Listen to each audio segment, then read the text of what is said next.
नमस्कार दोस्तों, स्वागत है आपका हमारे इस चैनल धूप धुनुची आरती में। दोस्तों, आज मैं आपको महाआरती या विस्तारित आरती जो कि पंडाल आदि में आप लोग देखते हैं और आप लोगों का बहुत सारा सवाल है इसके ऊपर कि ये जो आरती होती है धूप से लेकर, दीप से लेकर, वो जल शंख आदि से लेकर, जामर से लेकर, वो आरती कैसे किए जा सकते घर पे, कैसे एक के बाद एक ऑर्डर आएगा, वो थोड़ा आप हमें बता दीजिए। तो आज जो है उसी के ऊपर मेरा ये वीडियो है दोस्तों। तो एक्चुअली मैंने सोचा था कि इसके ये वीडियो जो है ना, क्योंकि ये थोड़ा विस्तृत तौर पर होता है ये आरती, और जो मठ आदि में पूजन होते हैं, मठ आश्रम में पूजन किए जाते हैं माँ की, और जो ऐसे सार्वजनिक तौर पर जो पंडाल आदि में पूजन होती है, बड़े तौर पर जो महापूजा होती है असल में, वहाँ पर ही इस आरती का ज़्यादा चलन है। साधारण गृहस्थों में जो है ना, इतनी सारी चीज़ों की व्यवस्था करके आरती करना थोड़ा मुश्किल हो जाता है। ऐसा नहीं कि ये नहीं कर पाएंगे, पर थोड़ा सा मुश्किल हो जाता है 9 दिनों तक अगर आप ये आरती करना चाहते हैं इस प्रकार से। पर मुझे लगा कि अगर कोई व्यवस्थित करके आरती करना चाहता है तो ठीक है, मैं बता देता हूँ। मैं यहाँ पर जो है ना संपूर्ण धूप दीप जलाकर करके नहीं दिखा रहा हूँ। वैसे करके तो मैं दिखाऊंगा, पर प्रतीकात्मक तौर पर जो है जलाकर मैं नहीं दिखा रहा हूँ। आप लोग थोड़ा ध्यान से देखिएगा और सुनिएगा, इससे जो है ना आप लोगों को समझ में आ जाएगा। दोस्तों, मैं यहाँ पर जो है अलग से उसके डिस्क्रिप्शन नहीं दे रहा हूँ कि क्या क्या चाहिए और क्या नहीं। एक के बाद एक मैं जो करता जाऊँगा, आप वो बस फॉलो करते रहिए, मतलब देखते रहिए, वही जो है ना ऑर्डर है। तो सबसे पहले जो है ना, हम धुनुची धूप जो है, हम यहाँ पर 2 धुनुची धूप से आरती करेंगे। 2 धुनुची धूप क्यों? पहले जो हम धूप आरती करेंगे वो जो है वो मंगलाचरण होगा, अर्थात माता की वंदना हम कर रहे हैं। माँ से हम ये बोल रहे हैं, प्रार्थना कर रहे हैं कि माँ, हम आपकी आरती जो है वो शुरू कर रहे हैं। ये मंगलाचरण होता है, मंगलाचरण या फिर वंदना जो आप बोल सकते हैं। ये मंगलाचरण और वंदना के माध्यम से जो है ना माँ की हम आरती शुरू कर रहे हैं। उसके बाद जैसे कि दूसरे धुनुची धूप आ जाएगा, मतलब उसके बाद आरती शुरू हो जाता है। पहले जो धुनुची धूप हम देंगे, पहले वाले आप चाहे तो दशांग धूप दे सकते हैं, केवल राल गुग्गुल भी दे सकते हैं। दूसरा वाला जो आप आरती के लिए धूप शुरू करेंगे, मतलब दूसरे वाले धुनुची जिससे आप आरती शुरू करेंगे, उसमें जो है आपको राल गुग्गुल अगरू और घृत देना ही है। वैसे ये भी आप उसी से जला सकते हैं, मतलब पहले वाले भी जो है आप उसी से जो है प्रज्वलित कर सकते हैं। पर पहला वाला अगर आप चाहें तो दशांग या अष्टांग जला सकते हैं। माँ की वंदना के तौर पर जो है वो हम जला रहे हैं पहले वाला, और दूसरे वाले से जो है आरती शुरू हो जाती है। यहाँ पर देखिए, हो सकता है कि आप लोगों को थोड़ा कंफ्यूज हो जाए, तो मैं एक चीज़ यहाँ पर क्लियर कर देता हूँ। आरती जो है वो वंदना के साथ शुरू ही हो रही है, मतलब पहले वाले धुनुची से ही शुरू हो रही है, पर वो जो है ना माँ की प्रार्थना हो रही है, मंगलाचरण हो रही है, माँ को वंदन की जा रही है कि माँ, हम आपकी आरती शुरू कर रहे हैं, आप हमारी इस आरती को ग्रहण करिए। तो ये जो है पहले धूप के जो आरती है, उससे आरती उस प्रकार से जो है माँ की वंदना हो रही है, मंगलाचरण हो रही है। और दूसरे जो धूप है उससे संपूर्णता से आरती जो है वो कंटिन्यू हो रहा है, मतलब शुरू हो रहा है। तो ये हो जाता है। बहुत सारे लोग केवल एक धुनुची से ही करते हैं, तो वो भी कर सकते हैं, पर मुझे लगा कि क्योंकि मैं आपको दिखा ही रहा हूँ तो पूर्ण बता दूँ। बहुत सारे लोग ये मंगलाचरण क्या करते हैं, मंगलाचरण ना 2 धुनुची, आप लोगों में से कई लोग पूछ सकते हैं कि 2 धुनुची तो बहुत सारे लोग नहीं करते। हाँ बिल्कुल, बहुत सारे लोग क्या करते हैं, अगरबत्ती से करते हैं। तो अगरबत्ती का तो मैं पक्ष में नहीं हूँ, आपको धुनुची से ही करना चाहिए, दोनों धुनुची से ही करना चाहिए आपको। और इसलिए मैं आपको हमेशा कहता हूँ कि 2 पीतल की धुनुची अपने घर पे हमेशा रखें, बहुत काम आएंगे ये जो है।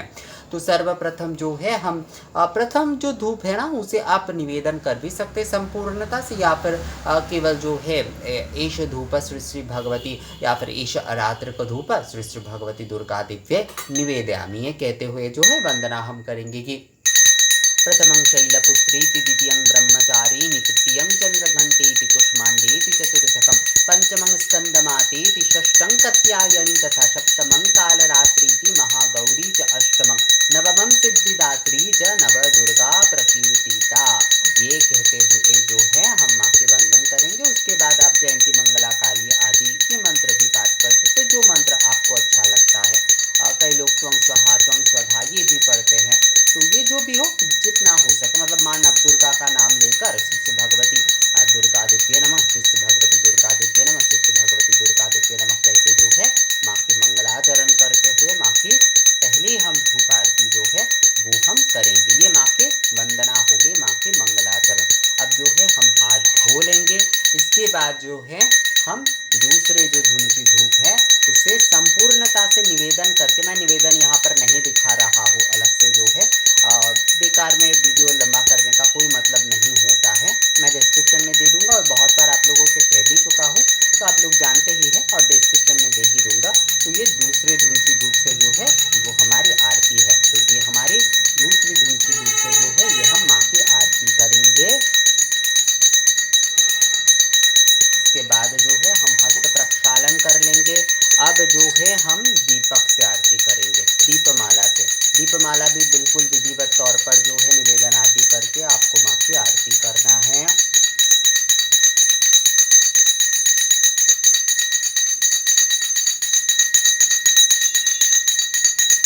अब जो है हम हस्त प्रक्षालन कर लेंगे और जलपूर्ण शंख से आरती करेंगे।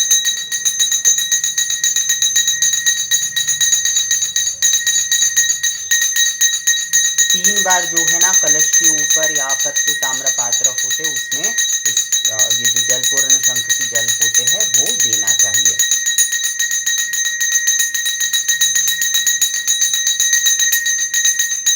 फिर से हस्त प्रक्षालन करेंगे। अब जो है रक्त वस्त्र से।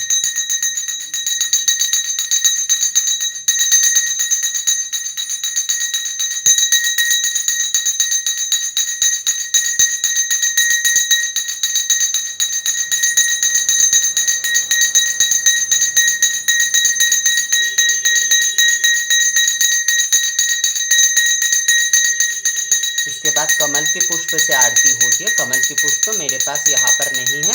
आप जो है जबा पुष्प से भी आरती कर सकते, जबा पुष्प और बेलपत्र लेकर भी जो है आरती कर सकते। कमल के पुष्प से आरती करना ज़्यादा अच्छा होगा।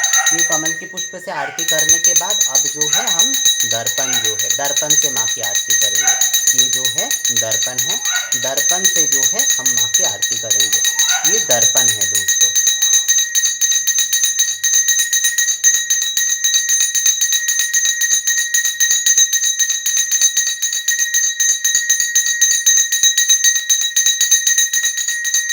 माँ को दर्पण से, दुर्गा पूजा में खासकर ये दर्पण आरती होती है, दर्पण से आरती। इसके बाद जिनके पास चामर है वो चांबर से आरती कर सकते हैं। और चांबर से आरती करने के बाद जो है ताल वृंत पंखे या फिर आपके प्रदेश में जो भी पंखे का प्रचलन है आप उस पंखे से जो है माँ को व्यजन करें। व्यजन अवश्य करिए, हमेशा व्यजन अवश्य करना चाहिए। चामर से करे, पंखे से करे। बहुत सारे लोग कहते हैं कि हमारे पास चामर नहीं है, तो कोई बात नहीं, आपके वहाँ पर जो पंखे मिल जाता है 150-200 में वो पंखे आ ही जाता है, अच्छे वाले पंखे जो है, उससे आपको माँ को व्यजन आरती अवश्य करना चाहिए। व्यजन आरती का अर्थ होता है इतनी देर तक आपने जो भी सारे उपचार किए हैं माँ को, तो वो माँ ने जो है ग्रहण किए, तो माँ को धूप दीप आदि इन सारी चीज़ों के लेते लेते माँ शायद थोड़ा थक गई है। ये ना भावना होती है ये एक, कि माँ जो है इतने समय तक हमारी आरती ग्रहण कर रहे हैं, तो हम पंखे से व्यजन करके उनके सर्वांग को जो है वो शीतल कर रहे हैं, इसलिए इसे शीतल आरती भी कहते हैं। इसे शीतल आरती भी कहा जाता है व्यजन को। तो चामर से व्यजन करें और उसके बाद जो भी आपके प्रादेशिक जो ऐसे हाथ पंखे होते हैं ना, उससे आप माँ की व्यजन करिए, व्यजन करिए, व्यजन अवश्य करिए।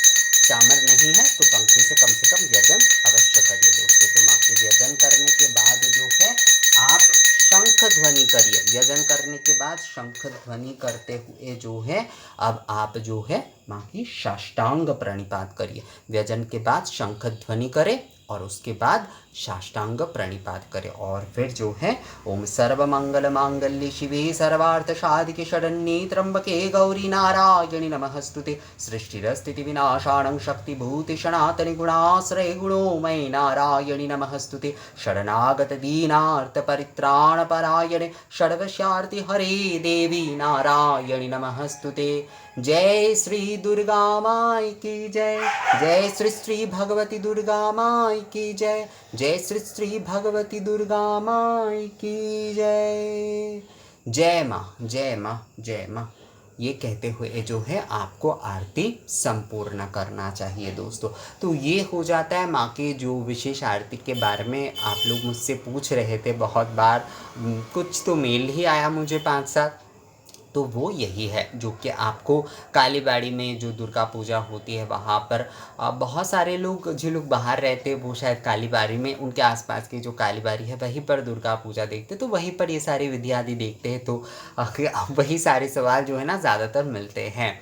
तो यही है दोस्तों, इसी प्रकार से जो है आपको माँ की आरती करना है। बहुत सारे लोग कपूर से भी आरती करते, पर मैंने यहाँ पर कपूर को नहीं दिखाया है, क्योंकि कपूर मेरा जहाँ तक जानकारी है दोस्तों, देखिए कपूर जो होता है ना, आप धूप दीप से जब आरती नहीं कर पा रहे हैं तभी आपको जो है कपूर आरती करना चाहिए। कपूर जो है उसका वर्णन देवी पूजा के जितने भी सारे ग्रंथ आदि है, देवी पुराण में भी जो है वो धूप के रूप में है। तो क्योंकि हम धुनुची धूप आदि से आरती कर ही रहे हैं तो अलग से कपूर आरती करने की ज़रूरत नहीं है जहाँ पर हम धूप दीप आरती कर रहे हैं।